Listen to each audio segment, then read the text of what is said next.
Hi అండి. Welcome to store book audio. ఈ కథ మీకు నచ్చినట్లయితే లైక్ చేయండి, షేర్ చేయండి, సబ్స్క్రైబ్ చేయండి.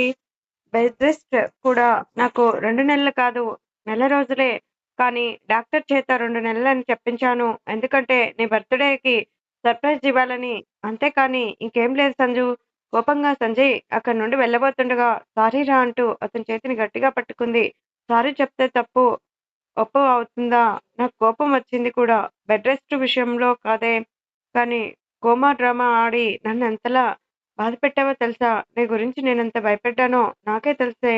జస్ట్ నిన్ను ఆట పట్టిద్దామని అలా చేశాను కానీ, ఇంకో ఉద్దేశ్యంతో కాదు సంజు. ప్లీజ్ ఇదొక తప్పుని ఎక్స్‌క్యూజ్ చెయ్. ఇంకెప్పుడు కూడా నా విషయంలో ఆట పట్టించను. ప్లీజ్ ఇలాంటి టైంలో మూడ్ స్పాయిల్ చేయకు.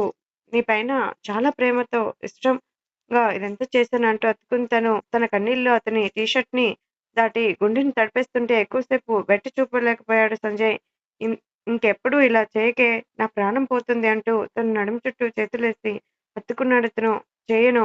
నా సారీని యాక్సెప్ట్ చేసావా? చేశాను కానీ మన ఫస్ట్ నైట్‌కి ఈరోజు ముహూర్తం బాగుంది అన్నాడు అల్లరిగా టాపిక్ డైవర్ట్ చేస్తూ.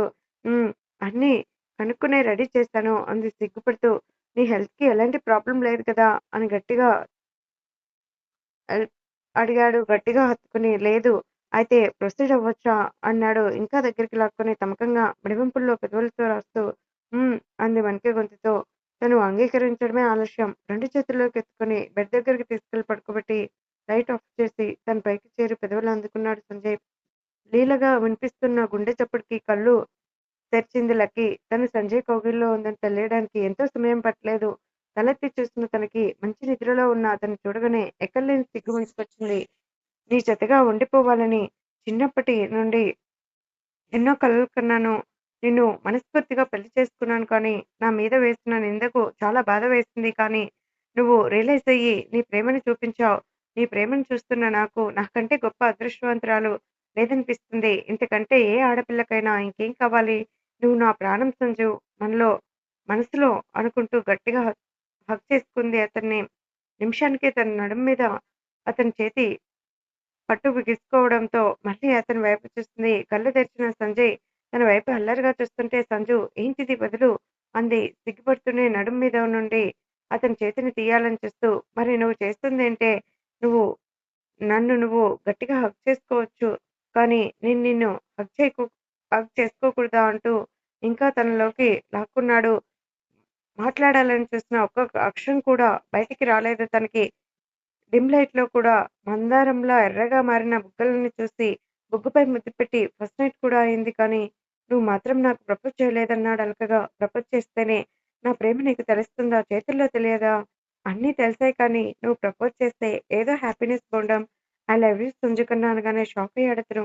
ఐ లవ్ యూ టు బోండం అని ప్రేమగా తన నుదుటిపై ముద్దు పెట్టి, ఇప్పుడే కదా పెట్టి చూపించావు. అప్పుడే ప్రపోజ్ చేస్తావేంటి? అని అడిగాడు. ఇద్దరి చేతి వేళ్లు లాక్ చేస్తూ. నేను ఎప్పటినుండో నీకు చెప్పాలి అనుకున్నా కానీ చెప్పలేకపోయాను. ఇప్పుడు కుదిరింది. కాకపోతే ఇప్పుడు బ్రతిమాలించుకోవాలనుకున్నాను. నువ్వు బ్రతిమాలావు అనగానే తన నడుము గిల్లాడు క్రోషంగా. ఎందుకు సంజు గిల్లావు? మరి నన్నే ఆట పట్టిస్తున్నావు. లాభం లేదు. ఇంకోసారి ప్రొసీడ్ అవ్వాల్సిందే అంటూ తనని బెడ్ పైకి చేర్చి తన పై చేరాడు. సంజు నో. నా వల్ల కాదు. పైగా మార్నింగ్ కూడా అయినట్టుంది. నిన్ను విష్ చేయడానికి అత్త, మామయ్య వస్తారు.